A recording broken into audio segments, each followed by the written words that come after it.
ప్రధాన ఎన్నికల అధికారి ఎంకే మీనాన్ కలిసిన అనంతరం సజ్జల మీడియాను అడ్రస్ చేస్తున్నారు. లైవ్ చూద్దాం. అభ్యర్థి వెల్లంపల్లి శ్రీనివాస్తో కలిసి సెంట్రల్ నియోజకవర్గంలో వెళ్తుండగా సింగ్నగర్ ప్రాంతంలో జరిగిన దాడి రాష్ట్రం మొత్తాన్ని కుదిపేసింది. అంతా షాక్కు గురయ్యారు. ఈ విషయం అందరికీ తెలిసింది. అదృష్టం, కేవలం అదృష్టం మాత్రమే ఆయనను కాపాడింది. ఆ రాయి అందరూ చూశారు.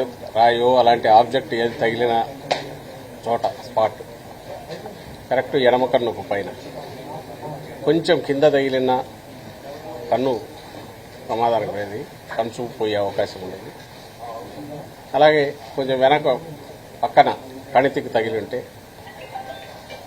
కణతకు తగిలి ఉంటే ప్రాణానికే ప్రమాదం జరిగింది.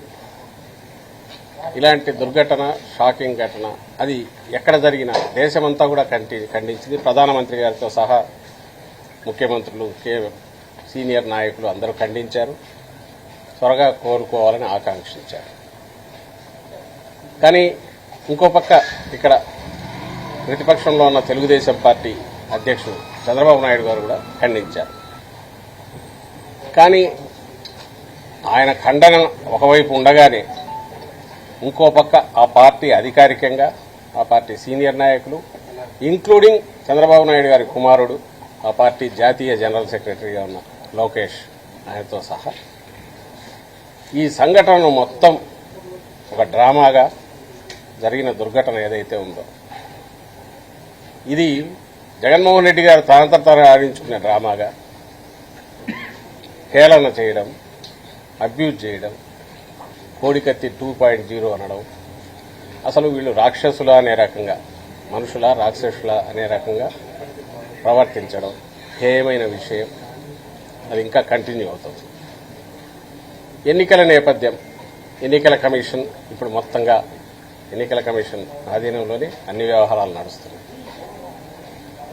దీనికి ఇంకొక కోణంలో చూస్తే ఈ దాడి జరగడానికి కారణం ఏమై ఉంటుంది, ఎవరై ఉంటారని చూస్తే ఎందుకు కారణం ఏదంటే చంద్రబాబు నాయుడు గారు ఈ మధ్య చాలా రోజుల నుంచి ఈసారి ఆయన నిస్పృహలో, ఆ డెస్పరేషన్లో అబ్యూజివ్ లాంగ్వేజ్ వాడడము, రెచ్చగొట్టే రకంగా మాట్లాడడము, ఆయన పార్టీ కార్యకర్తలను, తెలుగుదేశం కార్యకర్తలు కానీ పబ్లిక్గా మాట్లాడే చోట కానీ, ముఖ్యమంత్రి, రాష్ట్ర ముఖ్యమంత్రి అనేది ఒకటి, ఓ పార్టీ అధ్యక్షుడు అనేది ఒకటి, ఇవన్నీ కాకపోయినా సాటి ఆయనలాగే రాజకీయాల్లో ఉన్నారు. ఒక రాజకీయ పార్టీ అధ్యక్షుడు, ఒక నాయకుడు, మనం జనం ఏమనుకుంటారనేది కూడా లేకుండా అబ్యూజ్ చేయడం అనేది మీరందరూ గమనిస్తూనే ఉన్నారు.